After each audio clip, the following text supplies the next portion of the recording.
चलिए, जंतर मंतर पर प्रदर्शन खत्म हो गया क्योंकि सरकार ने सारी मांगे प्रदर्शनकारियों की मान ली। अब जेनजी के इस प्रोटेस्ट से विपक्ष को बड़ी उम्मीद नजर आ रही होगी। जिस यूथ के दम पर मोदी सरकार पिछले 12 साल से सत्ता में है, यूथ का भी वोट मिला ही होगा ना। तो अब क्या वो यूथ चला गया, छिटक गया, अब वो सारा विरोधी हो गया?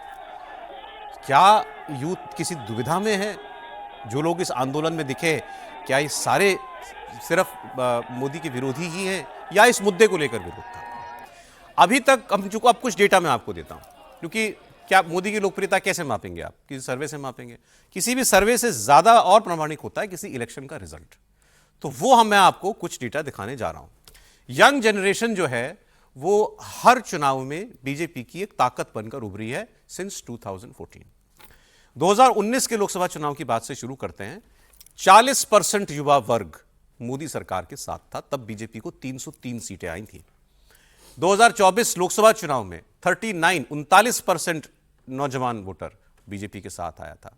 1% कम हुआ पिछली बार से। बीजेपी की सीटें लेकिन कम हुई। अब राहुल गांधी, अरविंद केजरीवाल, अखिलेश यादव सब जेनजी की तरफ देखते हैं। वो वोट तो सबको चाहिए। बीजेपी भी युवा वोटर का अपना ट्रैक और मजबूत करने के टारगेट को लेकर के काम करती है। और ये सारा डेटा देखिए आपके सामने जो है वो आएगा, अलग अलग ईयर वाइज भी आएगा, 24 का, 19 का, 1999 से लेकर 2014 तक हमने पूरा जो है इसको ट्रैक किया है कि किस पार्टी को कितना वोट मिला। अच्छा, आरएसएस के प्रमुख मोहन भागवत ने, उन्होंने भी यूथ को लेकर एक बड़ा मैसेज दिया और उन्होंने कहा कि नई पीढ़ी को अपनापन देने की ज़रूरत है, संवाद करने की ज़रूरत है, उन्हें डिक्टेशन नहीं डिस्कशन चाहिए, ऑर्डर नहीं कंसेंसस, ये हमारा मैसेज होना चाहिए। नई पीढ़ी प्रश्न पूछती है, उनको तर्क बताना पड़ता है। जो सारा भौतिक साधनों से प्रचार का मारा उन पर होता है, उसमें से भूल भुलैया उत्पन्न हो, उनसे उनको बाहर निकालना पड़ता है। तो एक तो बहुत अधिक अपनापन देने की जरूरत है, समय देने की जरूरत है और संवाद करने की जरूरत है। डिक्टेशन नहीं, डिस्कशन, ऑर्डर नहीं, कॉन्सेंसस। अरे ये बयान मोहन भागवत जी का मेरे ख्याल से परसों का बयान है, लेकिन हाँ है बड़ा रेलेवेंट। और उस डेटा के साथ वो डेटा स्क्रीन पे रखिए जरा भाई। वो डेटा, ये डेटा का वो डेटा हम आपको इसलिए दिखा रहे हैं कि वो ऐसा नहीं कि जो जितने लोग अब ये कह देना कि सारा जेनजी मोदी का सिर्फ विरोधी है। इतनी बात जरूर ठीक है कि जो जेनजी है किस कहां से, कौन सी ईयर वर्ग से, किस उसका कहते हैं सर जेनजी को? ईयर वाइज होता है ना। ये तो जेनजी तो हो गया, जेनजी होता है 1997 से लेकर 2012 तक, मतलब 14 से लेकर 29 साल तक का, मतलब 15 साल का, मतलब हर एक ग्रुप 15 साल का। 14 साल वाला वोटर नहीं है, लेकिन 14 साल वाला फोन चलाना जानता है। बच्चा जो घर में है वो अवेयर हो चुका है, वो टेक्नोलॉजी समझ रहा है, वो कनेक्ट कर रहा है लोगों के साथ, जुड़ा हुआ है वो। और उसको नहीं मालूम है कांग्रेस क्या है, राहुल गांधी क्या है, यूपीए क्या था, 10 साल मनमोहन सिंह प्रधान, उसको कोई मतलब नहीं। उसको ये पता है मेरे देश का प्रधानमंत्री नरेंद्र मोदी है, इतना पता है। और उसको ये पता है मेरे आसपास क्या हो रहा है। और 2029 तक वो क्योंकि जेनजी आता है 29 साल तक वाला, मतलब 30 साल तक वाला, वो क्या कर रहा है? वो नौकरी ढूंढ रहा है, उसको काम चाहिए, या वो परीक्षाएं दे रहा है, उसको रिजल्ट चाहिए, उसको दाखिला चाहिए कहीं। सो ये जो है ये वर्क एक्चुअली एस्पिरेशन वाला है। और इसीलिए ये सरकार के लिए ज्यादा चुनौती है, क्योंकि इसको जो चाहिए वो सरकार ही दे सकती है।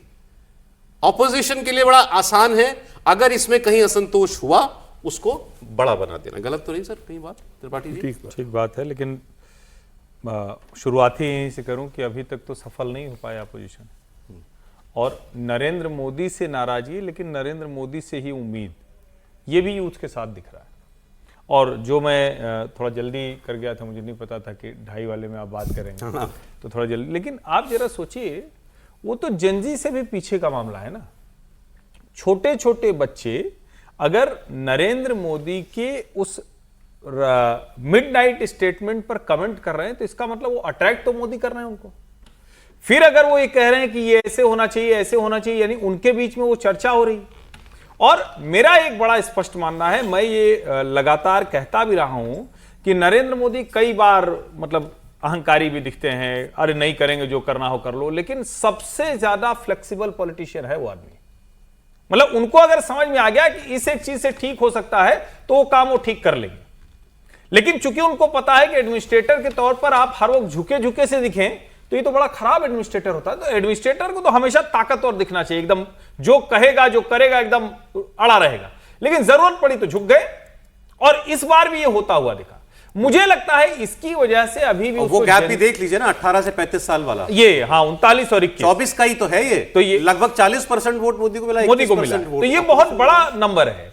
और अगर सरकार ने कोर्स करेक्शन कर लिया, जैसे कई बार कहते हैं ना, जैसे मोदी जी का एक वो प्रिय डायलॉग है कि ईश्वर ने मुझे ही इसके लिए भेजा, इस काम के लिए।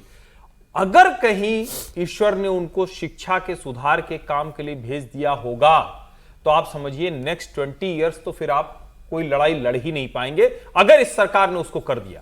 क्योंकि ढेर सारे ऐसे काम जो लोगों को लगते थे, जैसे गद्दा शहर, टूटी फूटी रोड, एकदम बेकार सा हवाई अड्डा, रेलवे स्टेशन पे गए तो वहीं पर टॉयलेट गिरा हुआ है, गंदगी, वो सब बदल गया।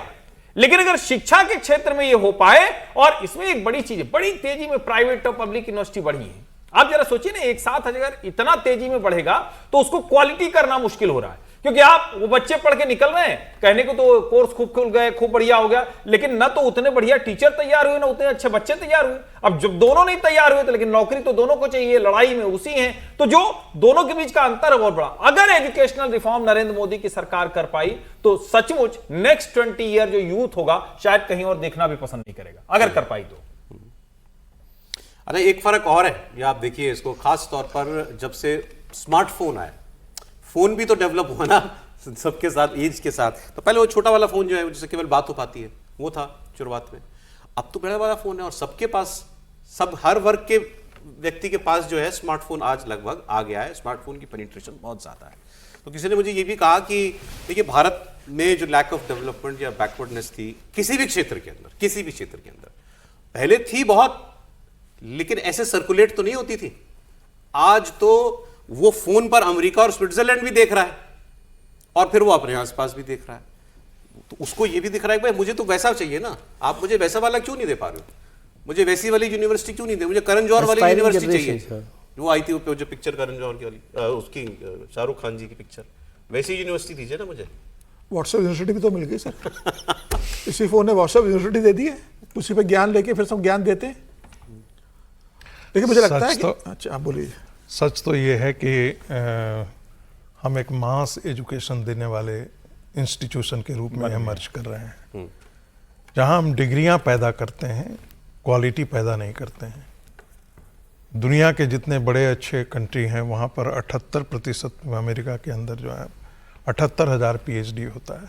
आज के दिन में भी हम यदि आप कहेंगे तो 16-17 हज़ार के 20,000 से ज़्यादा के आसपास नहीं भारत के अंदर PhD होता है। और वो क्या क्वालिटी होता है ये हम सबको बताने की आवश्यकता नहीं है, कट एंड पेस्ट हमारे यहाँ अधिकांशतः जगह होता है। तो जो हम पैदा कर रहे हैं, हम एक भीड़ पैदा कर रहे हैं इस यूनिवर्सिटी से। इसी बीच में आपको दिखाई दे रहा है कि प्राइवेट यूनिवर्सिटीज़ के बहुत बड़े हैं।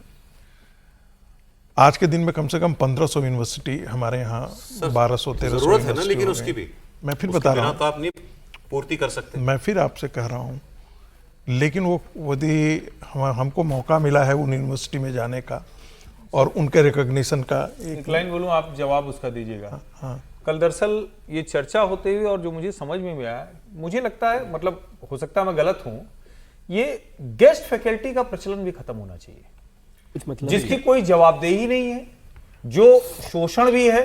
आप सारे के सारे कॉन्ट्रैक्चुअल करते चले जा रहे हैं। जो प्राइवेट विश्वविद्यालय है वो और 25-50 हजार में लोगों को असिस्टेंट प्रोफेसर और एसोसिएट प्रोफेसर बना के बैठाए हुए हैं। तो ये भी तो एक गंभीर समस्या है ना, आप उसको उस स्तर का देंगे ही नहीं। एक तो ये कि मशरूमिंग हो गई, प्राइवेट यूनिवर्सिटी बहुत खुल गई, और दूसरा क्वालिटी के हो ही नहीं पाए, उनको जिम्मेदारी नहीं, दूसरा काम कर रहे हैं। सोच रहे हैं चलो ठीक है भाई गेस्ट फैकल्टी बन गए, वो कर लिया, उनका कोई पता नहीं, भविष्य का पता नहीं। देखिए गेस्ट फैकल्टी कम से कम सेंट्रल यूनिवर्सिटीज़ में बहुत कम संख्या में होती है, परमानेंट ही हमारे यहाँ ज़्यादा होती है। टेम्पररी में जो गेस्ट हुआ सो हुआ, नहीं तो हमारे यहाँ परमानेंट ही स्थिति होती है।